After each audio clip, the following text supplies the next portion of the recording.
The ancient rainforest is the entire world to the people, both mother and father. Orpadan is playing in the forest with his young sister. The forest is both home and provider of all the needs of the people.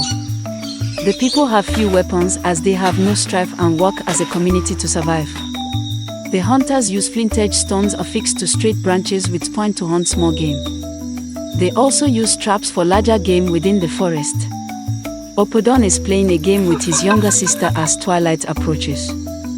They are in a less traveled area of their forest home and are not as aware of the time as they should be.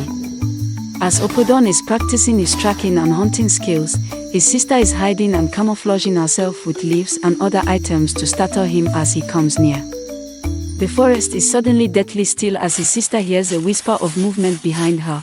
As she slowly turns around, all she sees are two piercing eyes glowing menacingly in the near dark. She opens her mouth to scream as she grabs for her small knife-like object. Orpadan knows where his sister is hiding as his hunting senses have improved greatly from the last time he played this game with her.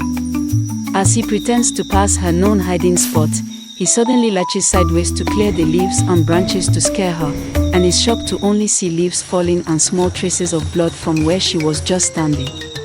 Suddenly, the silence is pierced by a spine-curdling scream from his sister that echoes and is moving away from him.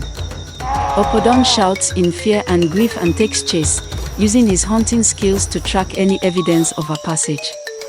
Orpadan does not know what has happened, as the people know all animals and threats in their home, so he assumes that maybe she is running from a large boar or other prey animal. As Orpadan tracks his sister, she is being dragged away by her leg with large fangs piercing her skin. The pain hasn't caused her to black out as yet.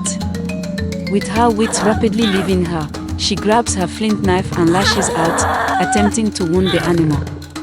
The beast's hide is too tough for her knife and strength, as she futilely tries to wound the animal to force it to drop her. As she flails about in the dying light, she happens to shove the knife into the animal's ear, finally finding purchase as she twists it savagely.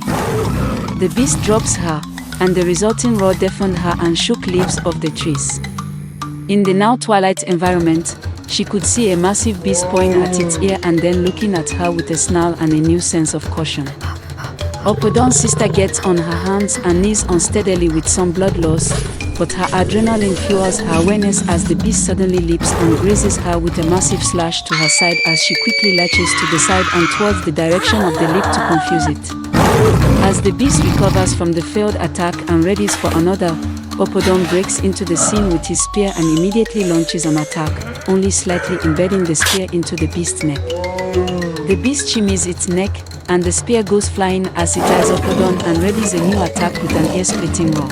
Orpadan quickly lights his torch and waves it in front of the beast while he covers his sister. The beast circles them warily as it understands the dangers of the flame, but it knows this is just a small flame and possibly not one to run from while its prey is standing right before it. Suddenly, the hunters, who heard the roars and screams, come rushing onto the scene with spears and fire of their own, and they attack the beast with their spears and throw their torches at it, alighting some of the brush on fire. The beast brushes off the feeble attacks, but the flames on the ground alarm it, and with a final roar, it leaps into the underbrush and leaves without a trace. Orpadan rushes to his sister, who has now collapsed and is breathing hard with her chest heaving as blood drips from the cuts on her leg and now from her torso as well. He rips off his tunic to staunch the blood on her torso and lifts her and runs to his parents' home with the hunters nervously covering his escape.